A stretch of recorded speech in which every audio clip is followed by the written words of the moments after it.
রাত গভীর। একটা ভয়ঙ্কর স্বপ্ন দেখে ফাহিমের ঘুম ভেঙে যায়। স্বপ্নে কে যেন তাকে হাতছানি দিয়ে ডাকতেছে, ফাহিম ফিরে এসো। ঘুম ভেঙে যাওয়ার পর ফাহিম মাওলানা সাহেবের আলোচনাগুলি স্মরণ করতেছিল।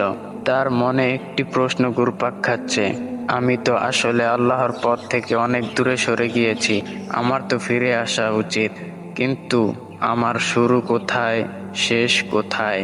1 বছর আগে ফাহিম নেশা, মিথ্যা আর ভুল সঙ্গের জালে জড়িয়ে পড়েছিল। নামাজ ছেড়ে দিয়েছিল অনেক আগেই।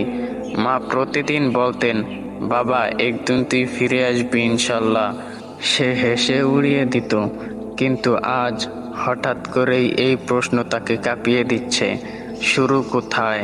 সে মায়ের ঘরে গিয়ে ধীরে ধীরে মাকে বলল, মা আমি নামাজ শিখতে চাই।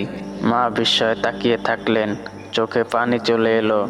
পরদিন ফাহিম প্রথমবারের মতো অজু করলো বহু বছর পর। টেনশন, সংকোচ সব থাকা সত্ত্বেও সে সেজদায় লুটিয়ে পড়ল। পুরনো সব গুনাহের কথা মনে পড়ল তার। হাত বাঁধল বুকের কাছে, চোখ ভিজে গেল সূরা ফাতিহা পড়তে গিয়ে। মনে হলো যেন আল্লাহ তার দিকে তাকিয়ে আছেন। সেই এক নামাজই তার নতুন জীবনের সূচনা হলো।